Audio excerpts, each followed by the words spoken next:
নমস্কার বন্ধুরা, রিনা রন্ধনশালায় আপনাদের সকলকে স্বাগত। আজ আমি আপনাদেরকে বানিয়ে দেখাবো মুচমুচে মুখরোচক মোচার চপ। ভীষণই সহজে ঘরেতেই আপনারা এই চপটি তৈরি করে নিতে পারবেন। আর কিভাবে বানাবেন চলুন সেটাই দেখে নিন। আমি কিভাবে তৈরি করলাম আজকের এই মোচার চপ। দেখুন, তার জন্য এখানে আমি মোচাটাকে আগে থাকতে খুব ভালো করে বেছে এইভাবে ঝিরিঝিরি করে কেটে নিয়েছি। আর জলের মধ্যে আমি হলুদ দিয়ে মোচাটাকে ভিজিয়ে রেখেছি। আর এধারে দেখুন ডুমো ডুমো করে দুটো মিডিয়াম সাইজের আলুও আমি কেটে নিয়েছি। এবার আলু আর মোচাটাকে আমি খুব ভালো করে সেদ্ধ করে নেব। দেখুন, মোচা আর আলু খুব ভালো করে সেদ্ধ করে জলটা আমি ঝরিয়ে ফেলে দিয়েছি। দিয়ে এটা এখন একটু ঠান্ডা হয়ে গেছে। এবার দেখুন হাতের সাহায্যে খুব ভালো করে আমি আলু আর এই সেদ্ধ করে রাখা মোচাটাকে মিশিয়ে নেব। দেখুন খুব ভালো করে মেখে নিয়েছি। এবার পুর তৈরি করার জন্য গ্যাস অন করে একটা কড়াই চাপিয়ে দিয়েছি। এবার এর মধ্যে আমি দিয়ে দিচ্ছি দেখুন 1 চামচ সরষের তেল। যে তেলটাকে খুব ভালো করে গরম করে নিচ্ছি। তেল খুব ভালোভাবে গরম হয়ে গেছে। এবার আমি এর মধ্যে দিয়ে দিচ্ছি 1/2 চামচ গোটা জিরে, দিয়ে ফোড়নটাকে একটু ভাজা ভাজা করে নিচ্ছি।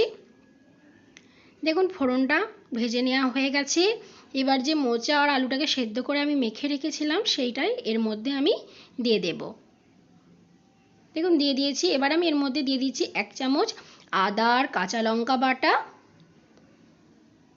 আর দিয়ে দিচ্ছি আমি এখানে পরিমাণ মতন হলুদ গুঁড়ো, দিয়ে দিচ্ছি 1 চামচ লঙ্কা গুঁড়ো, দিয়ে দিচ্ছি স্বাদ অনুযায়ী নুন, আর দিচ্ছি 1 চামচ চিনি। যেহেতু মোচার চপ একটু মিষ্টি মিষ্টি হলেই খেতে ভালো লাগে। দেখুন এবার সমস্ত কিছুকে আমি খুব ভালো করে মিশিয়ে নিচ্ছি। দেখুন সমস্ত কিছু খুব ভালো করে মিশিয়ে নেওয়া হয়ে গেছে। দেখুন এটা এখন কিন্তু অনেকটাই নরম আছে। এবার এটাকে আমি বেশ কিছুক্ষণ সময় ভালো করে নাড়াচাড়া করে ভাজা ভাজা করে নেব। দেখুন বেশ কিছুক্ষণ সময় আমি এটাকে ভালো করে নাড়াচাড়া করে ভাজা ভাজা করে নিয়েছি। দেখুন এটা কিন্তু একটা ডোয়ের মতন তৈরি হয়ে গেছে। আর দেখুন কড়াই থেকেই কিন্তু আপনা আপ ছেড়ে যাচ্ছে। এই সময় আমি এর মধ্যে অ্যাড করে দেব ভাজা মশলা। এখানে ধনে, জিরে আর শুকনো লঙ্কা শুকনো খোলায় ভেজে আমি ভালো করে গুঁড়ো করে নিয়েছি। দেখুন ভাজা মশলাটাকেও খুব ভালো করে মিশিয়ে নিয়েছি। এবার আমি এটাকে একটা প্লেটের মধ্যে নামিয়ে নেব। দেখুন একটা প্লেটের মধ্যে নামিয়ে এটাকে আমি ঠান্ডা করে নিয়েছি। এবার এর থেকে আমি কিছুটা করে নিয়ে এইভাবে গোল গোল করে বলের মতন করে নেব। দেখুন সমস্তগুলো কিন্তু সমান মাপের বল মতন আমি করে নিয়েছি। এবার এখান থেকে একটা বল নিয়ে হাতের সাহায্যে এইভাবে প্রেস করে চ্যাপটা করে দেবো। খুব একটা কিন্তু পাতলা করে করবেন না। দেখুন আপনারা দেখলেই বুঝতে পারবেন ঠিক কীরকমভাবে আমি করছি। দেখুন আবারও একটা করে দেখিয়ে দিচ্ছি। এইভাবে আমি সমস্তগুলোকে করে নেব। দেখুন সমস্তগুলো আমার করে নেওয়া হয়ে গেছে। এবার এখানে একটা বাটির মধ্যে আমি 2 চামচ কর্নফ্লাওয়ার নিয়ে নিয়েছি। এর মধ্যে দিয়ে দিচ্ছি সামান্য পরিমাণে নুন, দিয়ে মিশিয়ে দিচ্ছি। আপনাদের কাছে কর্নফ্লাওয়ার না থাকলে আপনারা ময়দাও নিতে পারেন।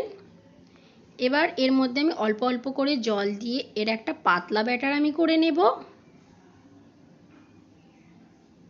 দেখুন একটা পাতলা ব্যাটার কিন্তু আমরা রেডি করে নিয়েছি। আর এখানে আমি নিয়েছি ব্রেড ক্রাম্বস। আপনারা চাইলে টোস্ট বিস্কুটের গুঁড়োও করে নিতে পারেন। এবার যে চপের শেপগুলো আমি দিয়ে রেখেছিলাম সেটা একটা নিয়ে নিলাম। এবার সেটাকে কর্নফ্লাওয়ারের মধ্যে ভালো করে ডুবিয়ে নিয়ে ব্রেড ক্রাম্বসের ওপর দিয়ে খুব ভালো করে কোটিং করে নেব। দেখুন আপনারা কিন্তু দেখলেই বুঝতে পারবেন আমি কিভাবে করছি। ঠিক এইভাবে করে কোটিং করে নেবেন।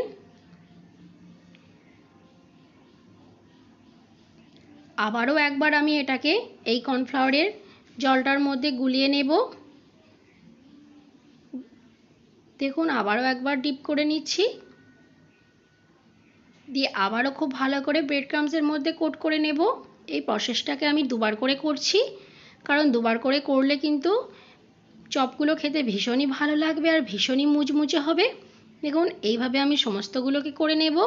দেখুন সমস্তগুলো কিন্তু করে নেওয়া হয়ে গেছে। এবার এগুলোকে ভেজে নেব। তার জন্য দেখুন একটা ফ্রাই প্যানের মধ্যে আমি বেশ কিছুটা রিফাইন তেল খুব ভালো করে গরম করে নিয়েছি।